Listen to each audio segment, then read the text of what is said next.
Emergency pod with the two Chris's, Chris Miller and Chris McGuire, for his second time this week. MOFCOM was not getting food comas on mooncakes over the past few days. They were writing some very spicy regs around rare earths, and we're going to talk about what they mean today. So look, last night the Chinese announced a pretty significant expansion of their controls on rare earths. This is something that we've seen. This is the kind of lever that the Chinese have been pulling harder and harder since 2023. I think was the first ones. Where obviously there is, they're dominant in the rare space. It's much lower on the value chain than where the U.S. is dominant in the technology space, but nonetheless, it is an area where they're trying to exert leverage and influence. So the controls were quite expansive, and I think people are still digesting them. But broadly, obviously, there's a kind of large swath of rare earths and magnets that are controlled. It also expanded the end use controls. They expanded the controls out onto end uses for a kind of variety of specified things. Obviously, defense purposes being one. Also, specifically named semiconductor manufacturing, and it very much mirrored the U.S. controls, where it said any basically use of a Chinese rare earth for production at a logic chip at 14 nanometers or below, or a memory chip at 256 layers or more is captured. And it also said anything that any product that contains a value of greater than 0.1% that contains of Chinese rare earths, if they're over 0.1% of the value of the product, then it's captured anywhere in the world. So this is in some ways mirroring the U.S. de minimis rule, where we're saying anything with U.S. content that fits the description is controlled to China for certain very specific items. China's saying that anything of any product with any that has a very small amount of Chinese rare earth valuation is controlled, and also the ability to make the product for certain end uses is controlled no matter what, if you're using Chinese rare earths. So look, there and crucially, there's an extraterritorial element of this as well that was not the case in some of their controls before. So it's very expansive. I mean, the legal read on this was it would impact, basically the entire technology supply chain. I think that the potential implications would be significant. Obviously, there's very big questions about the practical reality and enforcement. Whether they actually can enforce this, obviously whether they intend to, what their ability is to actually get firms to comply with this. Obviously, you have some sectors where there's very heavy usage of these of rare earths. There's large quantities, and therefore they have to be large suppliers. The semiconductor industry, actually, Chris Miller could talk about this in more detail, but they should use smaller quantities. So enforcement might be a little different, but nonetheless, quite a significant expansion of their the scope of the controls, and I think we can talk through why it's just notable in the lead up to the APEC conference and also in the following the U.S. 50% rule that came out a couple weeks ago. So I imagine we'll talk through all that, but I'll kick over to back to Jordan or over to Chris on his thoughts. Yeah, well, whoever in China is copy pasting the regs that Chris McGuire wrote is more than welcome to come on ChinaTalk and show us how it's really done. Chris Miller, take it from here. You want to talk potential industry impact? Yeah, I think that would be good, because I think the impact of how this would play out if actually implemented is complicated and hard to understand. I think the first thing, and I guess we should separate the impact of if it's actually implemented versus the negotiations that are probably going to ensue before it's implemented. And we should tackle both of those. And I'm sure Chris's thoughts on category 2. But I think the interesting dynamic to me is that if you look at the use of rare earths in the chip making process, they're actually predominantly, at least magnets are predominantly used in the machines that make chips, where there are indeed magnets required. Although I think many of these companies have done a fair amount of stockpiling. And so it's not the case that if you stop selling magnets, the chip industry grinds to a halt. Maybe it gets more complicated to build new tools for expansion.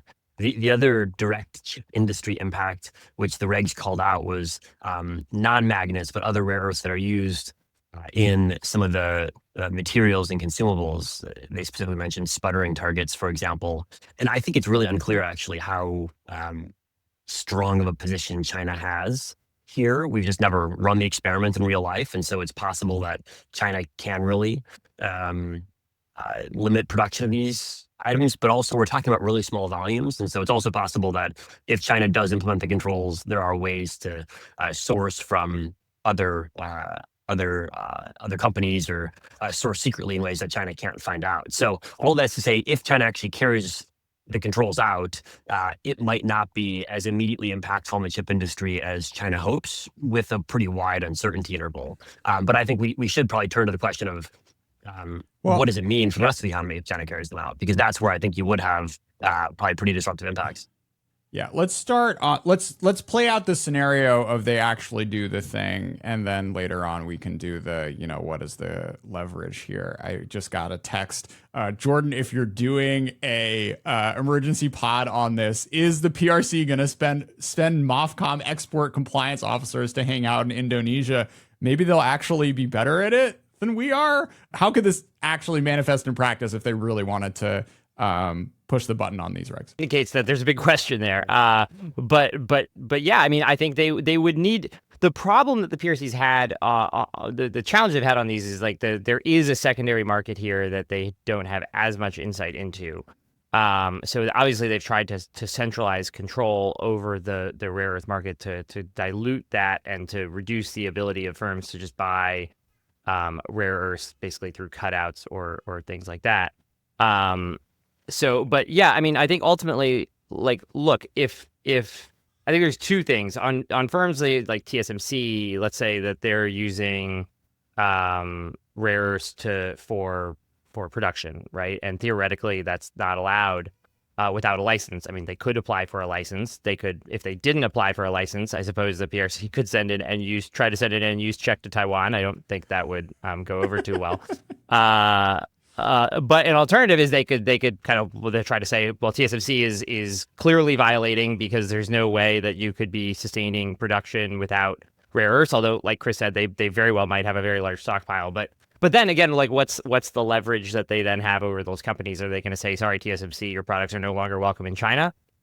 No, I don't really think so. That's a very empty threat, and obviously that would kind of cause more pain. And I think that point actually highlights to me where the United States and allies actually still have the fundamental point here, still have significant leverage in this space. I think we talked about this a little last time, but the tit-for-tat here is dangerous, and it is notable that there was kind of an agreement on rare earths and minerals, and then that appears to have been, I don't want to say gone by the wayside, but obviously the Chinese are ratcheting back up on it. So I think, there does need to be a U.S. response to go down. And I think actually, because of those dynamics, like I said, the U.S. does have escalation dominance in this space. I think that we can talk about specific options, but a lot of the products that are the Chinese regs are targeting are ultimately very critical to the Chinese economy, and also ones that they cannot source domestically. So cutting those off is A, something that's probably not realistic for the Chinese, and B, if the United States and others were to cut those products off to China and to no one else, there would be a lot of pain that would be felt. So I'm skeptical of the idea that this shows that the Chinese has escalation dominance in this space. I don't think they do, but I do think it's incumbent on the United States to show that they not only have tools to respond, but they're also willing to use them, which I think our lack of willingness to respond in force to some of this stuff before is sort of why we're in the situation we're in, where the Chinese feel empowered to ratchet back up on rare earths. I agree with you, Chris, that the U.S. has escalation dominance in the sphere of semiconductors. We could shut down much of China's chip production domestically because they require a larger share of materials and consumables than we require from them. But I think what we saw in April was that China bet that it could respond in a different sphere. We imposed tariffs, they imposed magnet controls, and that had a big impact on the automotive sector, for example. And so my worry is less about the semiconductor specific dynamics, and it's more of, if China follows through with this, what's the impact on the rest of the manufacturing base in the United States, which, as we know, does need magnets and other materials that are mostly sourced from China. And in April and May, we found that the White House was very, very sensitive to any disruptions in the automotive supply chain, not surprisingly. And so that to me is where the uncertainty lies, is what happens if these controls ricochet through other segments of the economy where it's less clear that the U.S. does have this position of escalation dominance. And then you end up with a standoff where the U.S. is threatening to escalate in one sphere, China's threatening to escalate across the manufacturing base, and who feels most compelled to back down, who feels most able to bear the economic cost. I don't know the answer to that, but I worry about the answer to that. I don't disagree with that. I think that there are ways the U.S. can kind of escalate in other areas as well, is the point. I agree that if you're focused very nichely on semiconductors, obviously the U.S. has more escalation dominance in that space. But actually, what I was thinking about is like broadly in, first of all, the technology industry. I think the United States retains escalation dominance, and that's a much broader area and sector where I think there could be much more immediate pain felt on the Chinese side than in say, semiconductor manufacturing or something, or even I don't know, some of the other measures that were imposed before, like airline parts or things like that. Like, if all of a sudden we're saying, look, a reciprocal measure, for instance, right? If the Chinese are saying you need a Chinese license to make any 14 nanometer chip in the U.S. If a reciprocal measure on the U.S. side is you need a U.S. license to ship any 14 nanometer chip to China, that is something that would have pretty dramatic impact on the entire Chinese economy pretty quickly, right? I mean, that means no iPhones, it means no computers, it means it's not just those chips, but any products containing those chips. And it's not to say that all those would be banned, but what the U.S. would be saying is, hey, we need a license, and the Chinese are saying we need a license. The U.S. could say we need a license too. And I think that's actually a pretty tit-for-tat move, but I think that's actually a pretty high pain point on the Chinese economy that would have pretty big ripple effects. I mean, look, you could always kind of then escalate that out further. Like, okay, is the Chinese going to retaliate on APIs, and then is the U.S. then going to go on financial sanctions on banks and dollars? Like, yes, there's further up the chain that we could go. Well, that's probably the highest place up the chain, but like, I think even expanding the space a little broader than just semiconductors, I do think that there's places where we underestimate the amount of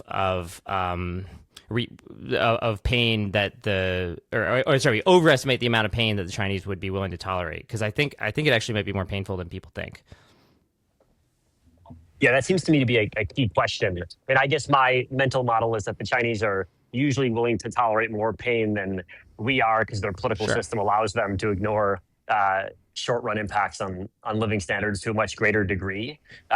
It seems to me that anything that involves manufacturing supply chains, the Chinese have a stronger position in, considering their willingness to tolerate more pain than we do. I'm not sure it's credible for us to say we're going to impose controls on a broad range of chips, since, as you say, that would begin implicating smartphone supply chains and much else. And so I wonder whether the U.S. eventually says, actually, we're better off retaliating or threatening retaliation in a sphere that's not the manufacturing supply chains. It's in a political or military or financial domain.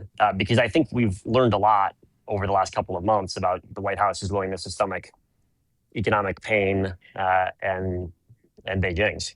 There's a question of what people would do, and there's a question of what they should do. But I do think that a basically an equivalent measure here, right? An equivalent license requirement in an equivalent part of the sector, which has the advantage of not being, you're not expanding the box that much. Like if they're going to be targeting the advanced chip sector, then you respond with reciprocal measures, and then any kind of move that targets things outside of that is then the other side is escalating, not you.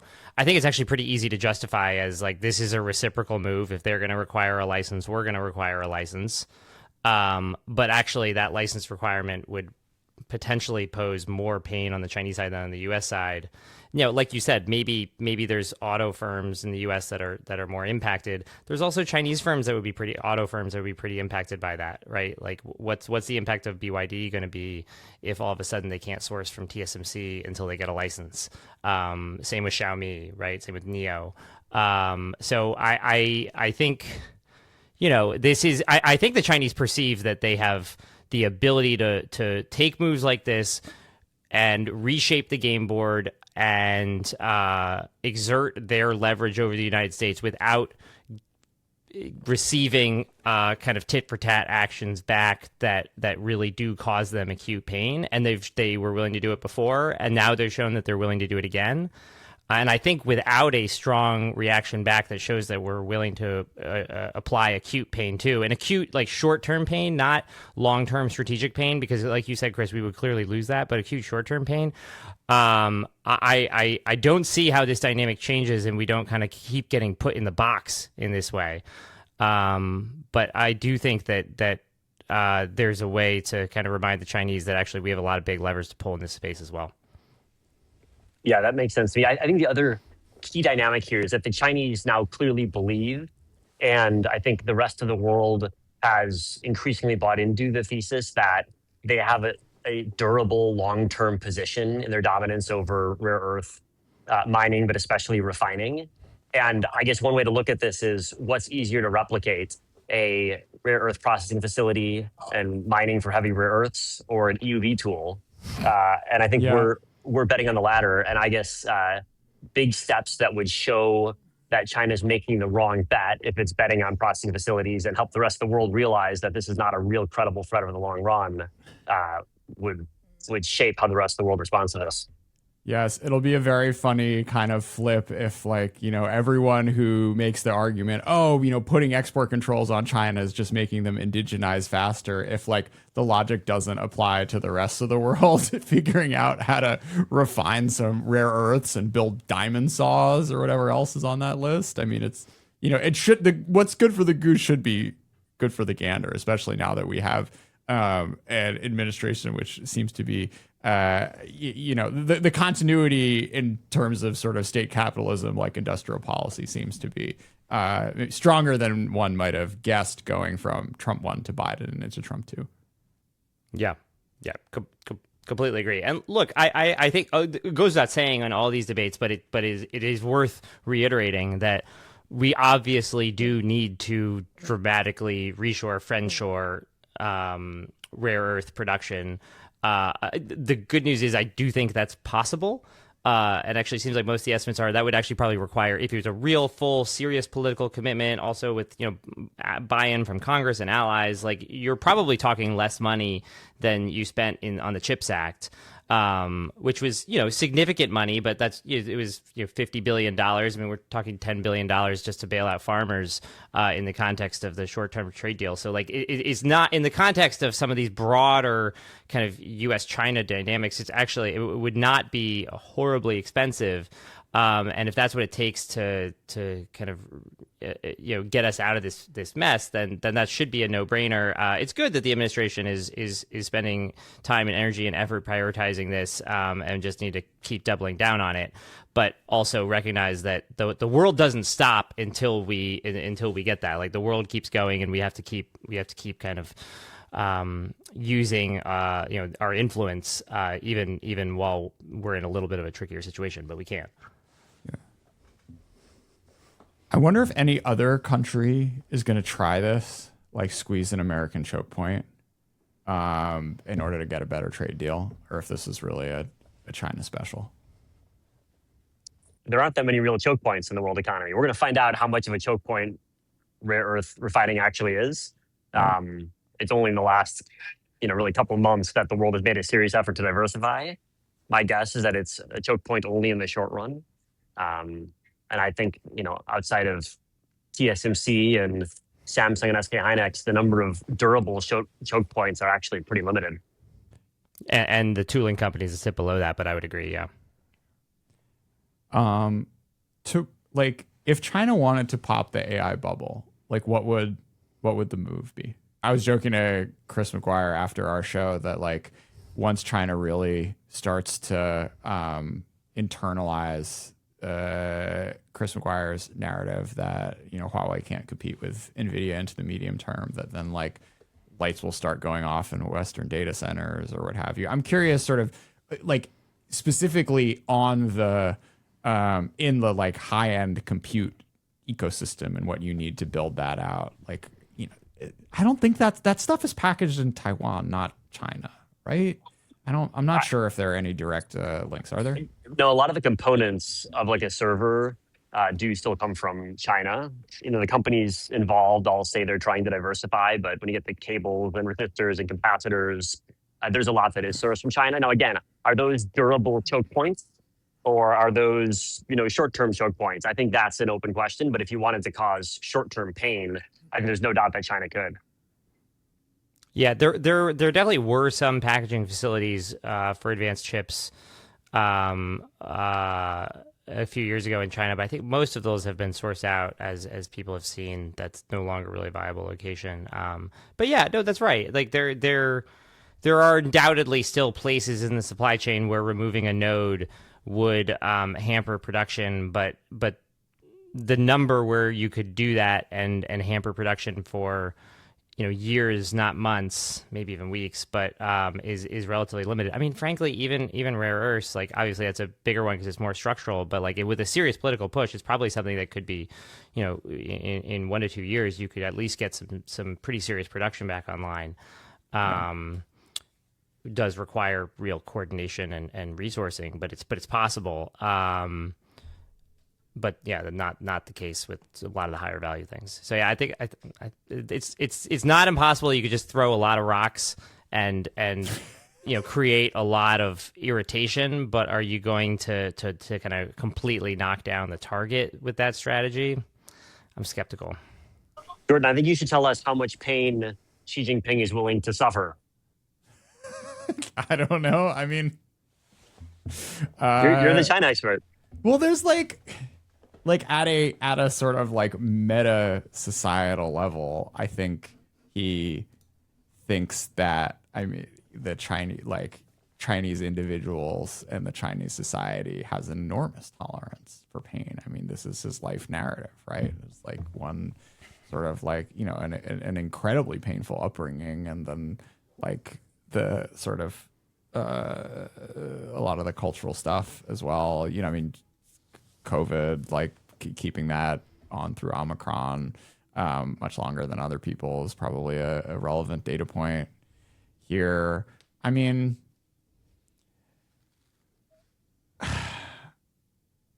maybe I'll record a better answer afterwards. I think this is the key. This is the key question: is if the White House's willingness to tolerate pain is a low amount and China's is a high amount, then if you're the U.S., you got to find a strategy that takes into account that asymmetry, and that's hard.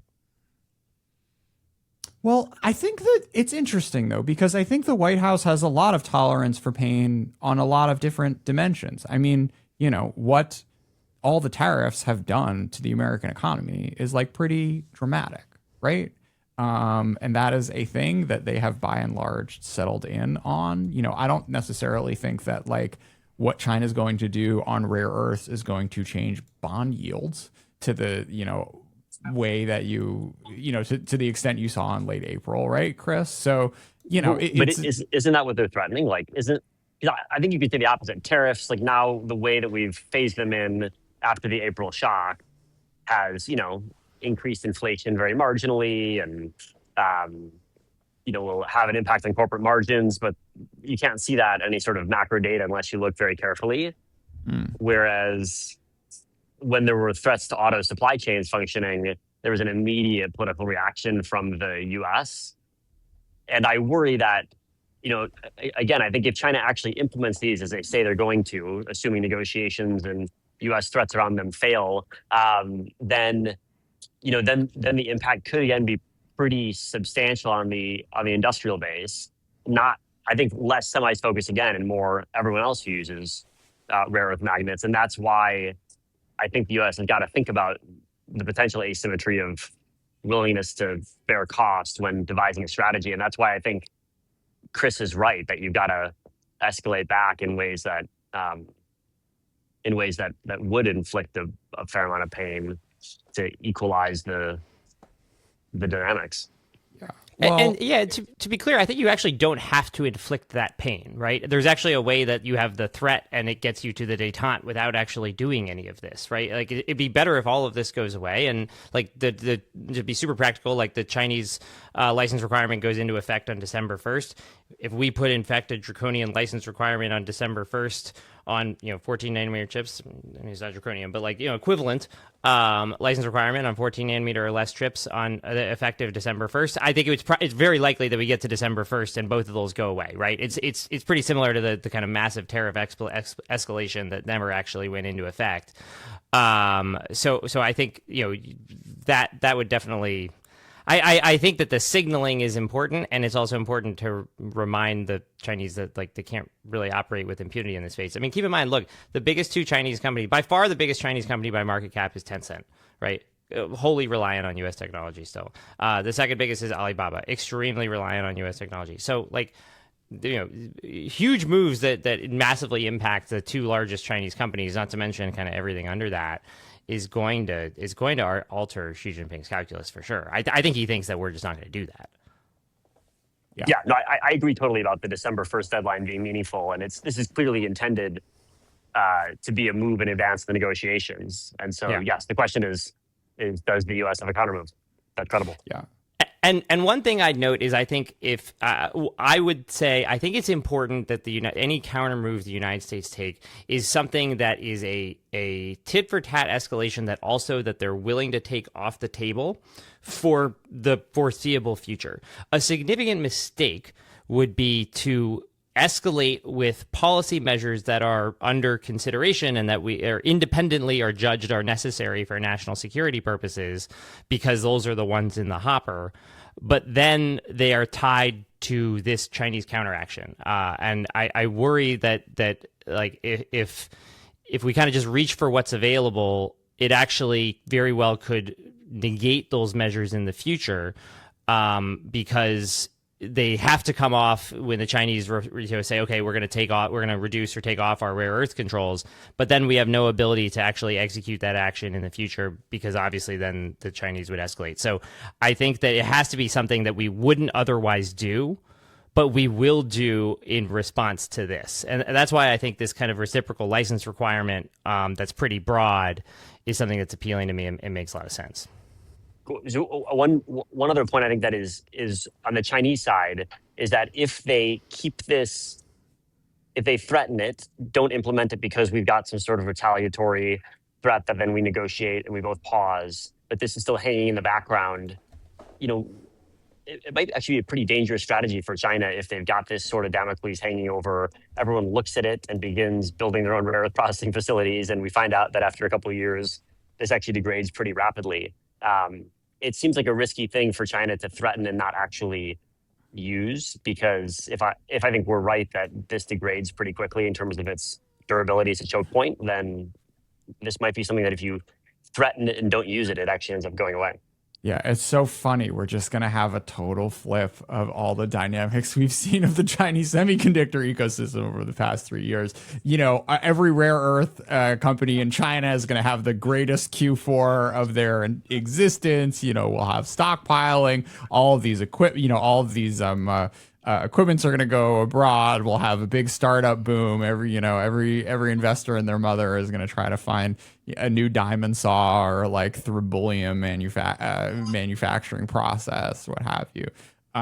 So yeah, I mean, I hope people are paying attention, and like if this gets negotiated out of existence for the next 6 months or year or 2 years, like the fact that this is on paper, I think should wake a lot of folks inside Washington and inside the sort of in the broader financial startup investment community that like this is a need that is going to be like at some point come back. Like once you have a system take this stuff seriously enough to like write the regs and convince everyone that we're going to publish it and put it in your hand for the negotiation, then like it's not, I don't think it just disappears. Hey guys, I got to jump. Okay. Sorry. Thanks, Chris. All right. See you guys.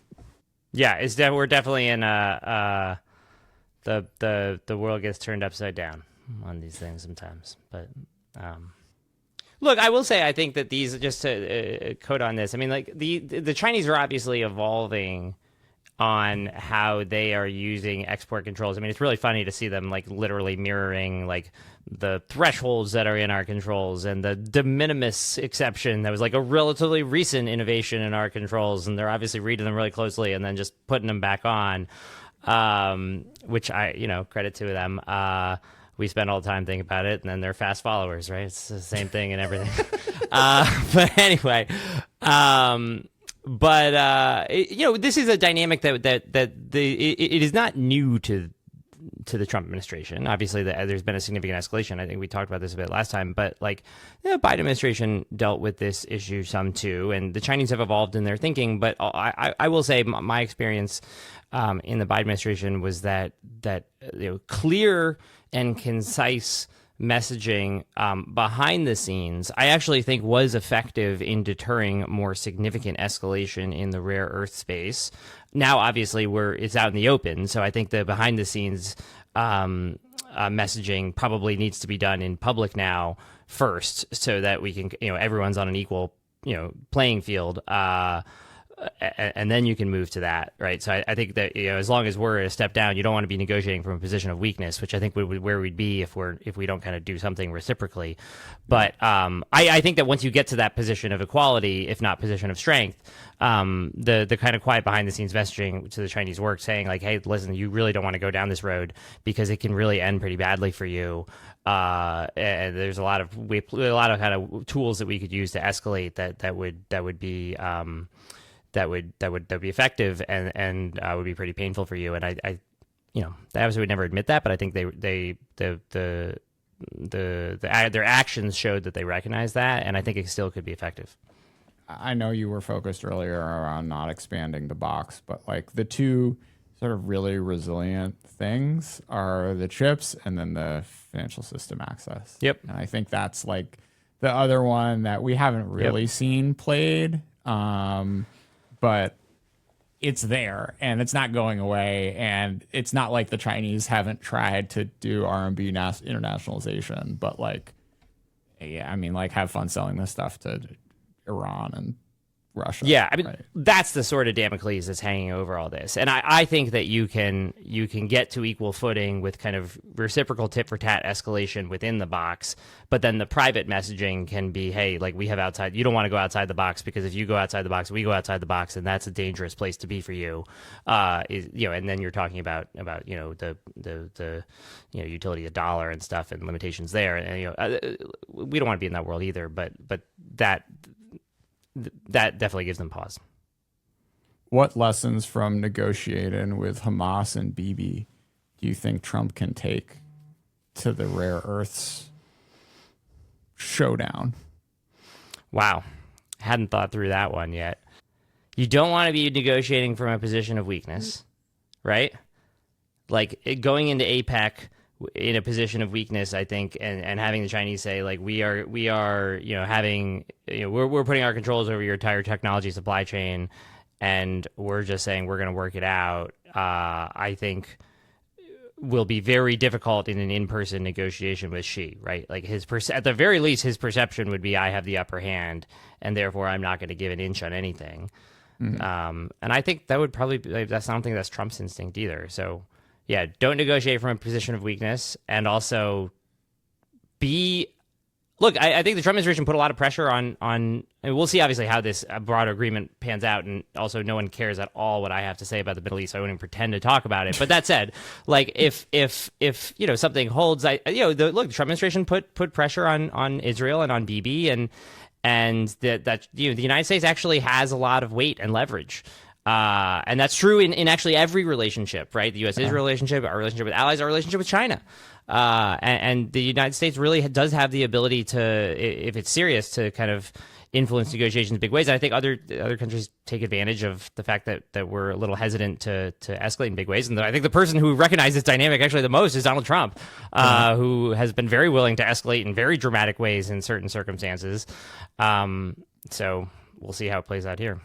Yeah, it's interesting. I just, the line Trump, Axios reported it, Trump saying to Bibi after he got Hamas to agree to their side of the deal, he's presenting the points to Bibi, Bibi's complaining about it. Trump goes, "Why are you always so fucking negative?" It's like, it's just brilliant. It's just brilliant. Not a reasonable question. So, but the interesting thing is here, like, what are the prospects for, okay, we have this kind of like, escalatory path that Trump is working towards. And on the other side of this, we have this grand bargain that folks have been chatting about. I think that the Chinese side put out this idea of investing $1 trillion into the U.S. Unclear whether Congress is going to be cool with that, to be clear. But like, or the administration. Or the administration. Yeah, but just like, I wonder if there are some neurons in his brain where like that is the kind of path, like where he's like, all right, because he's very nimble in this perspective of like he can be, telling everyone that Liputan is a communist spy who should be fired, and then 3 days later he's buying 10% of the company and Liputan's an American hero. So like I can see a world in which this, there is like a path where this all escalates. There's also a path where like this kind of weirdly brings us like faster to some like big bear hug between the two countries. Yeah, I think I mean, we don't know, right? Who knows? For sure. So I won't pretend to know. I don't know what that grand bargain looks like. Like what is in the concentric circle? Like what's in the Venn diagram in the middle where it's actually in both countries' interests that's like big and substantive. I just still haven't. I don't know. I mean, I think that massive Chinese investment in the U.S. is first of all, like there's a lot of people in the U.S. system that have big worries about that from national security purposes. Why we have CFIUS, it's why CFIUS has ramped up so many cases, things like that. But also, even from a political perspective, I mean, like Trump has campaigned, since 2016 on, the Chinese are taking our jobs and our manufacturing, and I don't and it's know like if we're kicking appealing. out the South Koreans, like, are we going to trade them for the Chinese? Like, exactly. Like, I think they want to reshore and U.S. manufacturing and U.S. jobs and U.S. businesses, et cetera. And if that's the goal, then where's the Venn diagram? I mean, Chinese want to purchase more of our products, but actually they purchase a lot of our products, and there's certain things that we don't want to sell them. So what do they? I don't know. I mean, I think I'm sure that people will be able to craft some smaller thing like that phase one trade deal last time and then paint it as a bigger thing. But an actual like large for large deal, I just don't know what's realistically on the table. I don't personally. I don't think that the administration is actually that interested in the kind of $1 trillion investment idea. I think that there's a number of people, like I wouldn't know, but potentially including the president, that see that that's not necessarily a good offer. So obviously we'll see. Yeah, it'd be like a big waving the white flag from a domestic reshoring manufacturing perspective. Yeah. It's like if we really, and you'll get a lot of U.S. companies that would advocate against that too, right? Like, sure.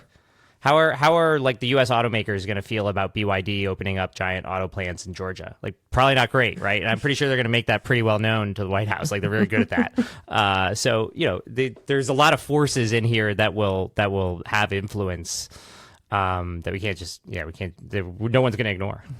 Good. I'm curious from like the primes perspective. They don't need that much of this stuff to make the weapons. Like, this seems like a solvable problem if you're Raytheon or Lockheed. Yeah, I mean, there's two ways of thinking about that. The first is like, can you get enough through either stockpiling or secondary markets. Secondary markets. I mean, secondary markets, one way of putting it, smuggling is what we say when the Chinese do it too, right?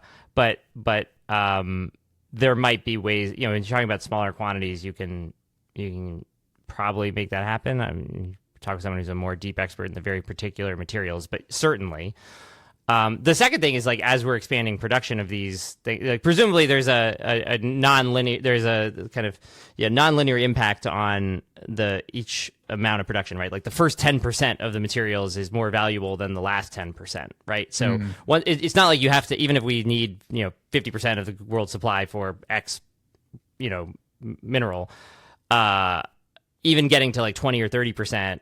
You'll be able to cover your defense production base, like you'll be able to cover your critical infrastructure, and then the leverage goes down quite a bit. So, like, I think the primes could benefit much earlier in the reshoring process than others. Just, from a kind of basic math standpoint. Anything else? I think there are big questions about the implementation on this. Like, it is. Whereas I think some of the U.S. controls that we did, the bigger moves on export controls that the United States has taken over the years, I think it was pretty clear that, this was going to more or less, stop the thing that at least we were trying to stop. And there are going to be some small scale smuggling, but it was going to move markets quite a bit, and that was going to have some impact on the sector.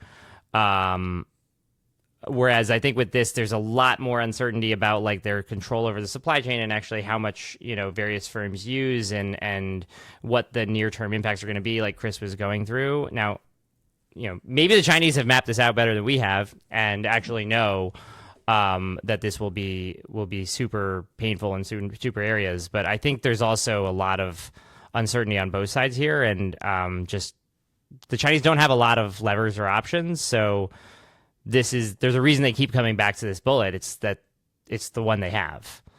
If you are an expert in one of these rare earths that made it onto this list and you'd like to come on ChinaTalk or just chat anonymously, perhaps, about what the market looks like in your particular ecosystem, that would be really fun. Reach out, Jordan@ChinaTalk.media. Here's one other just thought. Yeah. It's interesting that China has actually also explicitly told their companies, not to comply with some of our controls, right? They've told their companies like those controls are illegal and don't comply with them, like some of the like ascend and use controls.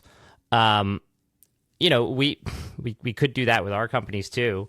I don't know how much that would actually change behavior, because ultimately, you need to put pressure on China to reduce the control, because the firms may or may not want to actually get crosswise with the Chinese government, but particularly ones that might not care about getting as crosswise with the Chinese government, either because they don't have a lot of sales to China or because they're so indispensable that actually the China needs them more than they need China.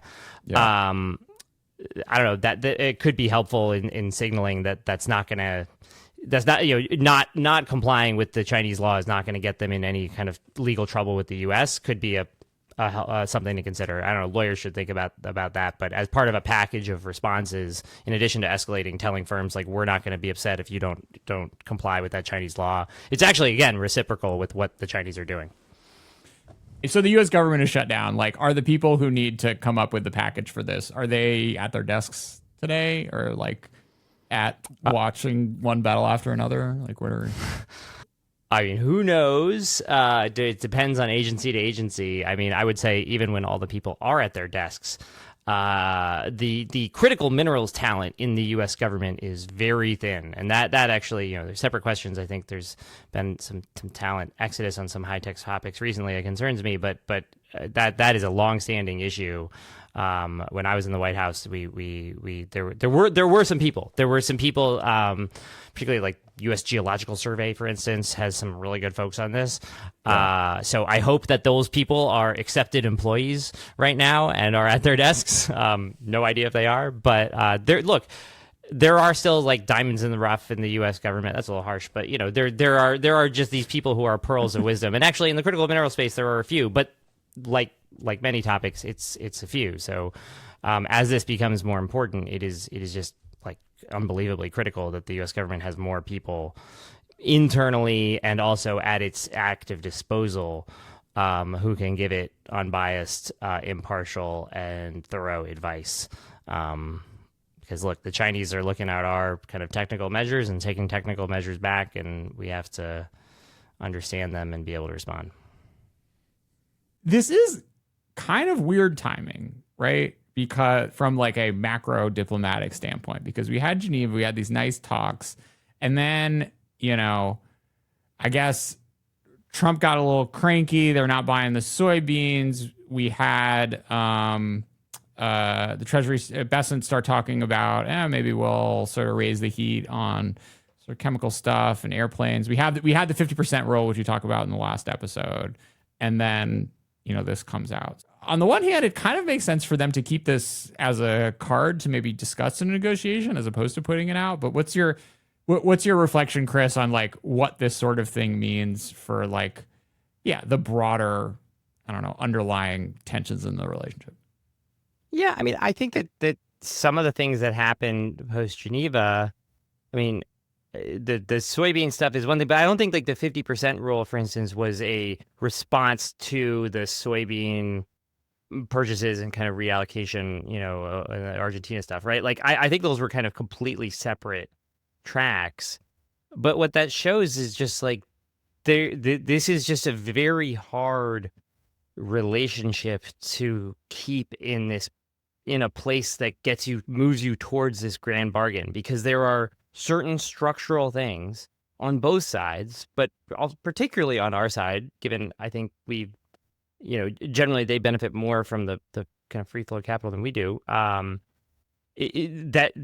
people think they have to do to rebalance the relationship. And I think the 50% rule, right? Like the way that the entity list worked, and the fact that subsidiaries weren't captured that were majority owned, which was not how the Treasury rules work, it is just like obviously a broken system, right? And it's just, this is in some ways this is like normal regulatory maintenance, where like good government should be, you look at your authorities and how they work, and you say, is this achieving the intent of the authority and of our use of it? And I think the clear answer was no.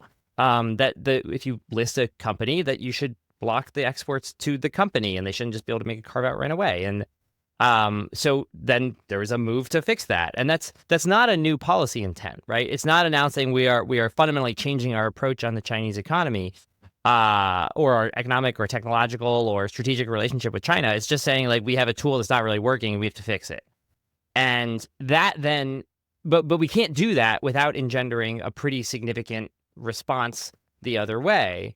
And that's a big structural problem, because it puts the United States in this position of we basically have to accept that we have, either tools that don't work or parts of the system that are clearly disadvantaging us.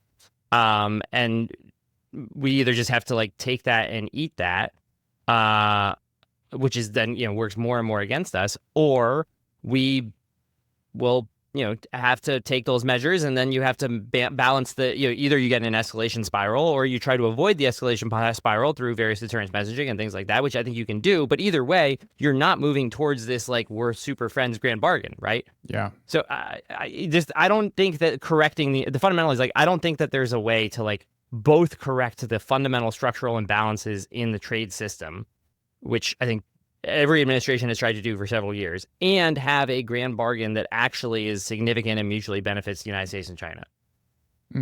So you kind of have to pick. And I think fundamentally what most administrations have ended up picking is fixing the trade imbalances is our number one priority. Oh, and mystery still abounds. So the MOFCOM announcements were numbers 55, 56, 57, 58, and then it jumps to 61 and 62. So there are potentially 59s and 60s. Did they get cut at the last minute? Were they too spicy? I don't know. But the story will continue. How much does a diamond saw cost? I don't know. You're going to buy one? Kind of. This is fucking sick. Choosing the right diamond saw blade. There's YouTube videos for this. Diamond Makes sense. blades. Well, you want there's to cut like things, start with the hardest thing on earth. I mean, you can get them at like Home Depot, there's like some diamond blades for like $150. Oh my God, $45 for a diamond blade? Yeah, you can get like diamond, like tipped, saw bits for like multi-tools or stuff, I think. They're like, okay. Yeah. But there was something about like artificial diamonds weren't controlled. This is very nice of them. Okay, so lab-grown diamonds used for decorative or jewelry purposes are not controlled by these export controls. So, MOFCOM, we appreciate you. That's like a generous move. So anyone out there thinking about getting married, they have an anniversary coming up, you guys are okay. Like, De Beers is not a buy or a sell based on these controls. Diamond saws, it's a different thing. They're a little fancier than the $100 ones you can get at Home Depot. If you are in the diamond saw industry, we'd love to have you on ChinaTalk to discuss. But for now, I don't know. Emergency pod, man. This is like we did it. We did it. I think I think this is our first like Chinese policy move, emergency pod. So congratulations, China. Like you did the thing.